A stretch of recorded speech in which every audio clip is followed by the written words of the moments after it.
She is as fake as press-on nails. Hey, baby girl! Hi. What is up, my sister? Bye, Mr. Gilmore. Bye! I'm Nacho, welcome back to the channel, and we're back with a topic that one could say is pretty much set on stone, but I just happen to leave some very interesting and hilarious details out. In my previous video I talked about how Jada Pinkett Smith, the fork-tongued maniac who wouldn't even admit to his husband's face that she cheated while profiting from his misery, produced a documentary where Cleopatra is portrayed as a black woman with a British accent and classified as an African queen.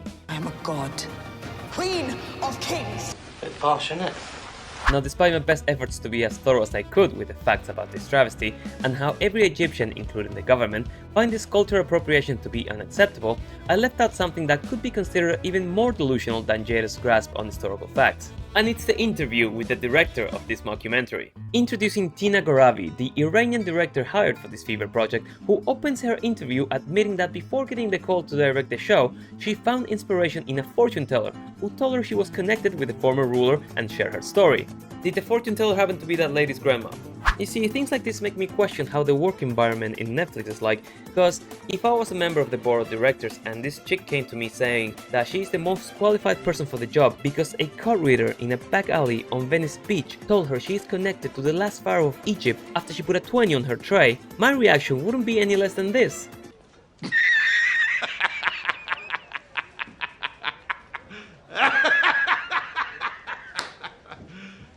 You serious? The fact that this show got approved after a pitch like that just makes me think that the loonies are running the insane asylum. She later goes on explaining that, through her research, it would have been unlikely for Cleopatra to remain Greek after 8 generations of Ptolemaic dynasty, and that after 300 years they can safely say she was Egyptian. Who is they? I have no idea, but what's important is how she closes our argument. Doing the research, I realized what a political act it would be to see Cleopatra portrayed by a black actress. That's it! It's that simple.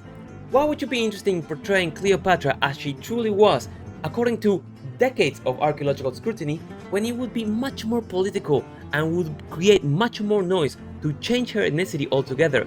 The research they did, if there even was any, didn't go to any of the necessary channels to be able to call this a documentary.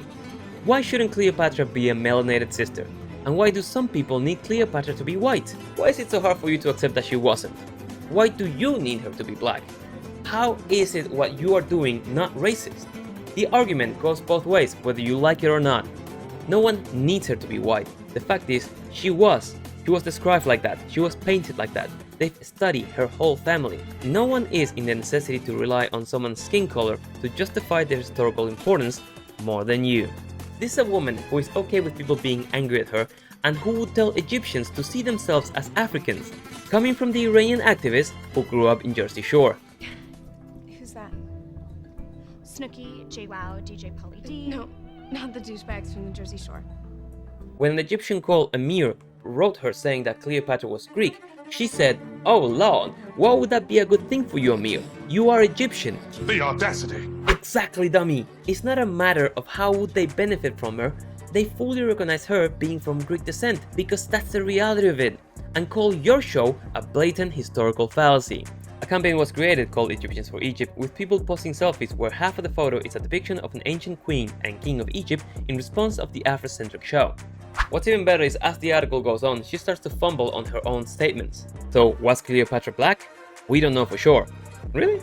You seemed pretty confident a second ago. I'll tell you someone who is sure, Dr. Nasser Mekawi, the head of the Egyptian Department of Archaeology in Cairo University, who, and I quote, said that her being black competes with the simplest historical facts and the writings of historians such as Plutarchus and Diocasius who recorded the events of Roman history in Egypt in the reign of Queen Cleopatra, who affirmed that she was light-skinned and that she is of pure Macedonian origins. While on the topic, he also said, the biological anthropology studies and DNA studies conducted on ancient Egyptian mummies and bones confirm that Egyptians do not bear the same features of sub-Saharan Africans. The fact that we see great diversity between the features of Egyptians is due to the progress of the land being built, the stability of its inhabitants, and their acceptance of every stranger within their space.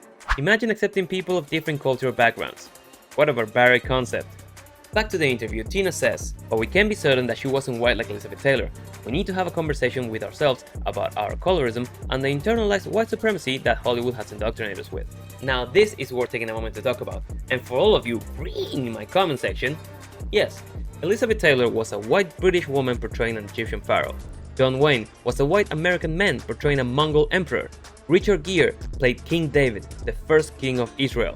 Mel Gibson, an Australian, playing William Wallace. I'll even throw in Jim Caviezel playing Jesus. And you know what? You're right. You're absolutely right. I'm 100% with you. For today's standards, some of those movies had questionable casting choices. Except maybe Mel, because that Scottish accent was outstanding. I love you. Always have. But before I go up that hill with you, answer me this. How many of those presented themselves as documentaries? How many of those movies created for entertainment purposes posted themselves as the factual truth?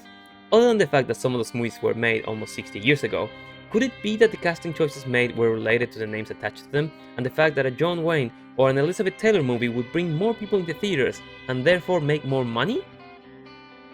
I'll let you be the judge of that. As this lovely lady continues in her interview saying, most of us we need to realize that Cleopatra's story is less about her than it is about who we are. No. Cleopatra's story, it's about her. The thing is, this is not about Cleopatra, or the African queens, or to share the stories for their communities, or for their daughters, as Jetta said. It's about satisfying their own egos. How can there be people trusting their cultural history to this woman when even her own husband couldn't trust her to be loyal? Tina meanwhile says that she became the target of a huge online hate campaign. I can't imagine why, Tina. With Egyptians accusing her of blackwashing and stealing their history. Some threatened to ruin her career, which she said was laughable. And I agree. She has no fucking career. So there's no need to reimagine Cleopatra or the world she lived in 2000 years ago, because it existed. It's very well documented. I love a comment someone made saying that it's funny that a Persian woman is trying to steal from Greek history, and when someone asked why, they replied, well, because they were known to have a little bit of beef back then.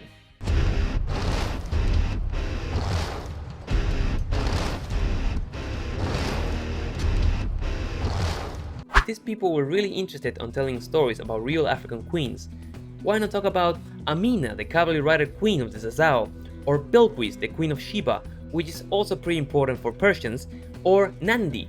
That way, you can segue into talking about Shaka, the king of the Zulus. Leave the Egyptians and the Greeks alone, they can make their own documentaries. And don't come at me with what the white men did 100 years ago. I know what the Spaniards did when they found South America, and yet I don't hold that against Antonio Banderas when he played Che Guevara in the movie Vita. It's called not being a prick.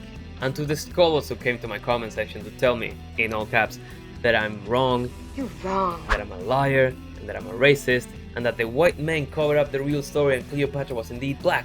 Hey, first of all, like and subscribe. Second of all, I'm just a guy making videos on YouTube, mate. You're writing a whole ass paragraph angrily explaining why you think you're right on a channel with less than 1,000 subs, on a video with less than 10,000 views. You're not gonna change the world's view like that. Grab that paragraph and your rhetorical questions, gather your evidence, some of you apparently had plenty, make it into a dissertation, and take it over to the people at the Egyptian Ministry of Tourism and Antiques and tell them the real story.